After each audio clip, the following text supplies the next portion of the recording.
Pokoknya dahsyat betul gempanya. Begini-begini. Itu rumah-rumah saya tidak. Saya hari itu, saat itu, saya sudah lupa saya punya istri, saya punya anak. Yang saya selamatkan ini anak saya yang kecil ini. Saya langsung keluar dari lubang itu, langsung saya lompat.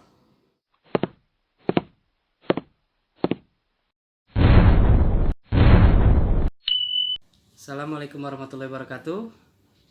Halo teman-teman, kembali lagi bersama saya dalam channel Yang Lesmana.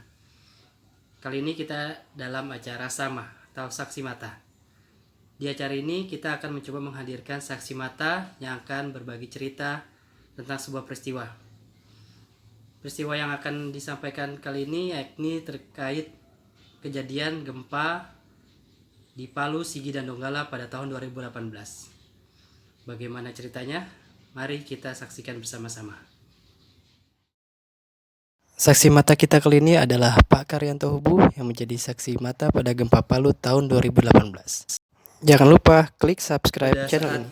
28 September 2018 itu kan sebelum peristiwa dahsyat di sore hari itu, Pak, kan sempat terjadi gempa waktu siangnya kan, Pak? Iya, berapa kali itu terjadi. Jadi Bapak merasakan itu?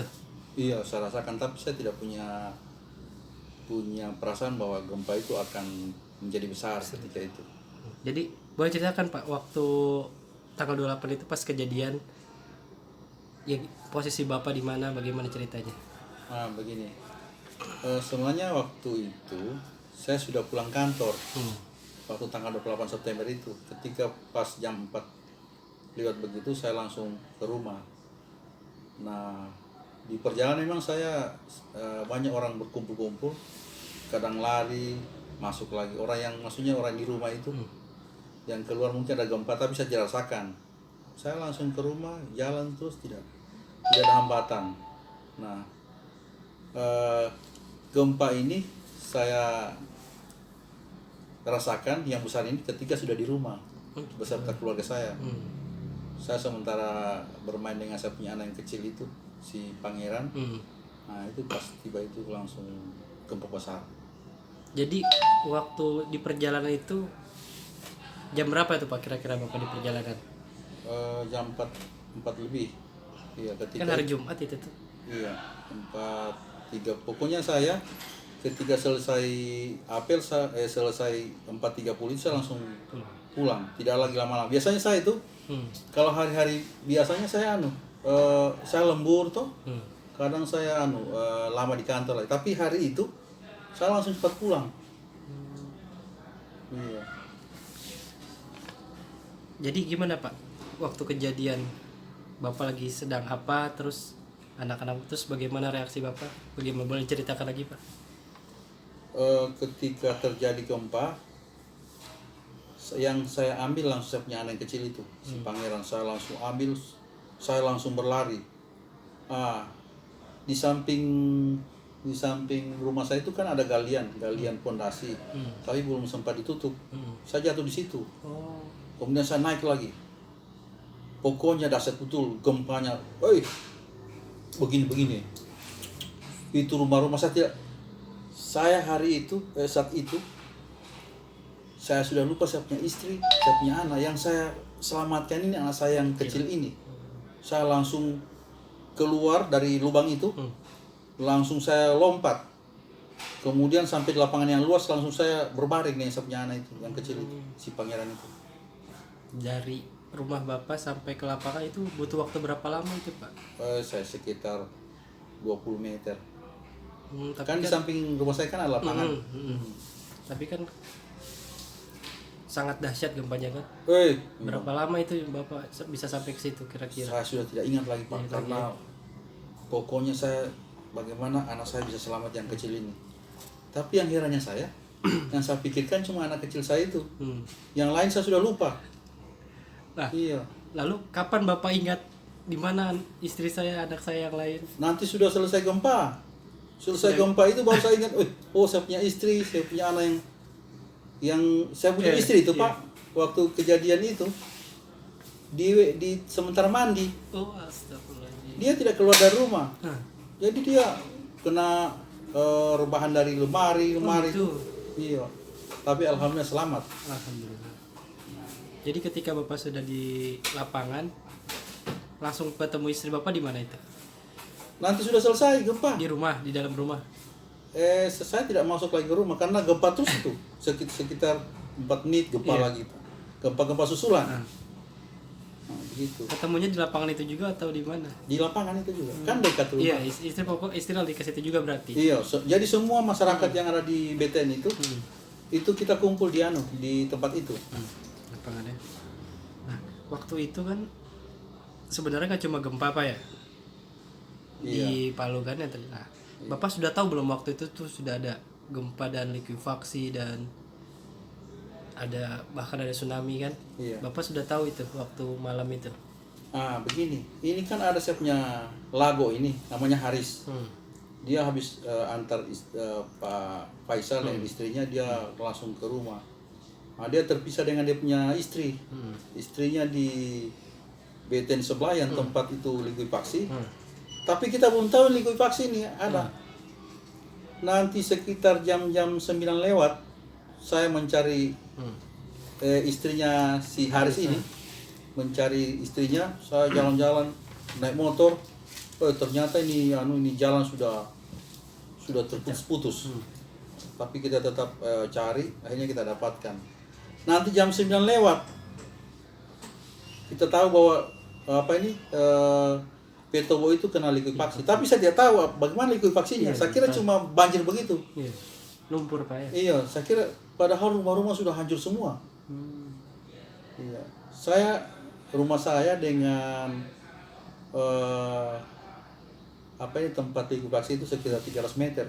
Tidak jauh Pak ya. Iya.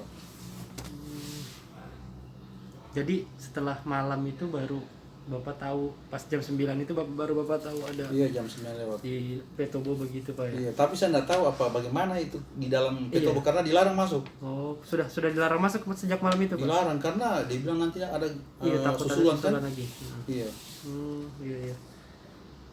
Jadi malam itu Bapak gimana di lapangan itu Pak, sekeluarga sama masyarakat lain? Iya, jadi kita buat tenda situ kan. Buat tenda situ semua masyarakat, tidak semua juga. Ada juga lapangan sebelah, mereka tempati juga. Di tempat saya juga ada lapangan, kita bikin tenda situ. Jadi yang dekat-dekat rumah, semua bersatu di tenda itu. Kita bikin. Terus bagaimana Pak perasaan Bapak waktu malam itu Pak? Saya belum maksudnya saya kira cuma seperti biasa-biasa ya gempa ini.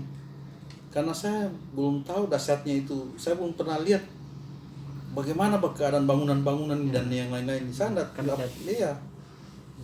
Saya cuma di sekitar Petobo tapi saya tidak bisa masuk ke sana. Nanti saya tahu kejadiannya langsung rumah-rumah roboh itu nanti pagi jam 7. Bapak jalan-jalan itu? Iya, jalan ke situ. Wah, ternyata luar biasa dahsyatnya. Tapi rumah Bapak waktu itu gimana? Rumah saya Pak, lemari rubuh semua, televisi, pokoknya. Kemudian mobil saya itu ada segitiga jatuh, terkena atapnya tempat mobil. Kemudian sampai ke bawah, di sini saya punya mobil. Kemudian saya punya segitiga dalam itu hancur semua. Hancur itu segitiga. Langsung ke bawah dia. Kursi rusak. Pokoknya terhambur ke sana kemari itu barang-barang dalam. Kacau. Tapi alhamdulillah keluarga selamat semua Pak yang. Iya, itu saya bersyukur juga. Saya punya anak dan istri semua selamat. Iya. Alhamdulillah, itu yang saya syukurkan. Walaupun saya punya rumah rusak berat. Nah, kan setelah pasca gempa itu kan boleh dibilang kan masa-masa sulit Pak ya. Iya. Mungkin susah air, segala macam makanan kan. Iya. Nah, itu gimana yang Bapak rasakan waktu itu? Jadi setelah sekitar jam 8 pagi, ya, saya jam 8 pagi itu istri saya bilang begini, lebih baik kita tinggalkan ini karena katanya ada susulan lagi. Jadi mobil saya angkat dia punya itu seng, Kanopi. ya kanopi, baru saya keluarkan, kemudian kita isi semua barang-barang situ, kemudian kita menyelamatkan diri ke atas, ke desa atas. Kemana Desa yang dekat itu, ke Petobo atas. Hmm. Nah di situ kan ada banyak orang bikin tenda lagi, Oh gitu. disatukan situ semua. Hmm. Oh jadi bapak bergabung dengan pengungsi Masyarakat. lain di sana Iya, ya, masyarakat pengungsi lain di sana ya. Iya, yang lebih tinggi lagi tempatnya. Di sana itu. Berapa lama bapak di situ pak? Sekitar 3 hari. Hmm. Setelah 3 hari itu? Saya pindah lagi tenda ke kampung sebelah ini. Saya sudah lupa nama kampungnya itu. Di situ sekitar 2 hari. Setelah 2 hari saya situ, kebetulan ada perintah dari Bupati Toli-Toli bahwa orang Toli-Toli diberikan gratis. Pokoknya diberikan pelayanan untuk bisa sampai ke Toli-Toli pulang kampung. Nah, maka saya difasilitasi oleh Pemda Toli-Toli untuk sama Bupati Pak Ali Bantilan, sehingga saya bisa pulang kampung dengan keluarga selamat. Jadi bapak ke sana bawa mobil bapak itu atau naik apa pak? Mobil saya taruh di provinsi, di kantor BPS provinsi. Kemudian saya disiapkan mobil Keluarga ya? sama Pemda Toli-Toli. Gitu. Jadi gimana ya? Menurut bapak yang ada nggak orang-orang yang paling berperan waktu masa-masa sulit itu siapa pak menurut bapak? Yang bapak rasakan waktu itu? Maksudnya peran? Ya, maksudnya orang-orang yang paling berperan waktu masa-masa sulit itu yang bapak rasakan di pengungsian atau di mana? Waduh, di pengungsian juga itu tidak merata bantuannya. Jadi kita kayak seperti nafsi-nafsi juga. Iya, karena bantuan kan belum ada. Jadi bagaimana caranya? Oh, karena ada dapur umum kan? Nah itu yang sampai bisa kita makan di situ. Jadi sekitar 5 hari pak ya? Berapa malam di? 3 malam. 3 malam, terus 2 malam di? 2 malam di tempat lain, di desa lain itu. Tuh, Di 2 malam itu yang paling bagus. Malam yang paling bagus itu? Itu Morowali Utara itu. Tempat pengungsian Morowali Utara itu kita dijamin situ. Dikasih daging, makan daging, dikasih ikan, sayur-sayur, pokoknya dijamin situ. 3 hari pertama itu masa sulit pak. Aduh sulit betul makanan. Kita cuma harapkan ya bantuan-bantuan, nggak tahu dari mana. Jadi apa aja yang bawa makan waktu itu pak, kalau masih ingat? Ikan, kemudian ada beras nasi, cuma itu. Pokoknya ala kadarnya, yang penting kita bisa hidup. Jadi kalau bapak ingin memberi pesan kepada orang-orang terkait, kalau bapak ingat peristiwa itu bagaimana pak? Mudah-mudahan tidak terjadi lagi seperti itu. Jadi namanya musibah itu serba sulit semua. Sulit makanan, sulit hidup.